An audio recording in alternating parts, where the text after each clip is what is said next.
দীর্ঘকাল মসজিদে ইমামতি করা ইমামকে বের করে দেয়, সেই মসজিদে নামাজ পড়াই বন্ধ করে দিয়েছেন গ্রামবাসী। সম্প্রতি এমনই এক ঘটনা ঘটেছে বরিশাল জেলার উজিরপুর উপজেলার বামরাইল ইউনিয়নের কাজিরা গ্রামের মোল্লাবাড়ি জামে মসজিদে। একটা লোক ৬০ বছর এনে চাকরি করছে, ৬০ বছর চাকরি করার পরে সেই লোকটা কাঁদতে কাঁদতে গেছে। তাবিজ না করে কেডা অফিসার, মানে এই এলাকার লোক সবাই কাঁদতেছে এর জন্য। জানা যায় মোল্লাবাড়ি জামে মসজিদের জন্য ২০% এবং পার্শ্ববর্তী কবরস্থানের জন্য আরো ২০% জমি ওয়াকফ করে দিয়ে গিয়েছিলেন বর্তমান মসজিদ কমিটির সভাপতি মাহবুব উদ্দিন মোল্লার পূর্বপুরুষেরা। কিন্তু জমির মূল্য বৃদ্ধি পাওয়ায় ওয়াকফ করা জমিটি পুনরায় দখলে নিতে চাচ্ছেন মাহবুব উদ্দিন মোল্লা। এমনকি কবরস্থানের জন্য বরাদ্দ করা জমিও ইতোমধ্যে নিজেদের পরিবারের মধ্যে ভাগাভাগি করে নিয়েছেন উত্তরসূরিরা।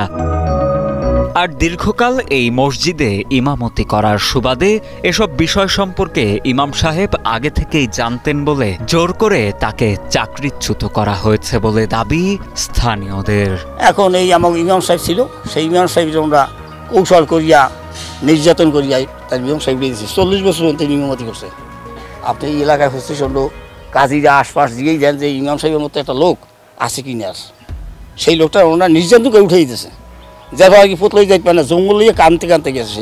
গ্রামবাসীর অভিযোগ, প্রায় ৪০ বছর যাবৎ মসজিদটিতে ইমামতি করছিলেন বয়োবৃদ্ধ মাওলানা আব্দুল হাই। এলাকাবাসীর আপত্তি সত্ত্বেও মসজিদ কমিটির সভাপতি মাহবুব উদ্দিন মোল্লা ক্ষমতায় থাকার জন্য চাকরিচ্যুত করেছেন সেই ইমামকে।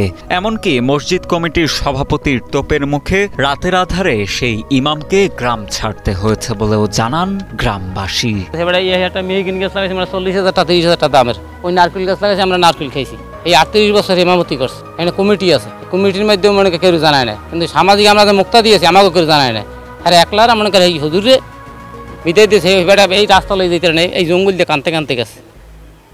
এরপর ঘটনা এইটা হইলে বাপদাদার কালে মসজিদ এইটা অক্ষ করা, আর এইটা অক্ষ করে দেয় না। এমন অভিযোগের ভিত্তিতেই মূলত মোল্লাবাড়ি জামে মসজিদে নামাজ আদায় বন্ধ করে দিয়েছেন এলাকার মুসল্লিরা। ২ তলা বিশিষ্ট আধুনিক এই মসজিদটিতে এখন শুধুমাত্র নামাজ পড়ছেন কমিটি ও জমি ওয়াকফা দেয়া পরিবারের উত্তরসূরিরা। শুক্রবার অন্য মসজিদ থেকে ইমাম এনে পড়ানো হয় জুমার নামাজ।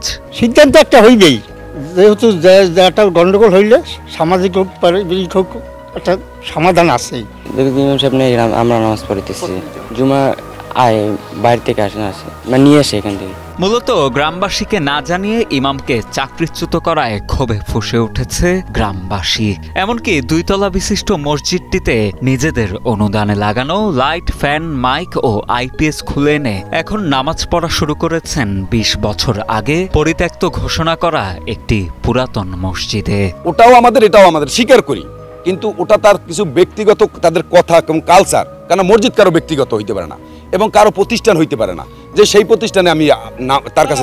এ বিষয়ে মসজিদ কমিটির অভিযুক্ত সভাপতি মাহবুব উদ্দিন মোল্লার সাথে কথা বললে অভিযোগের সিংহভাগই অস্বীকার করেন তিনি।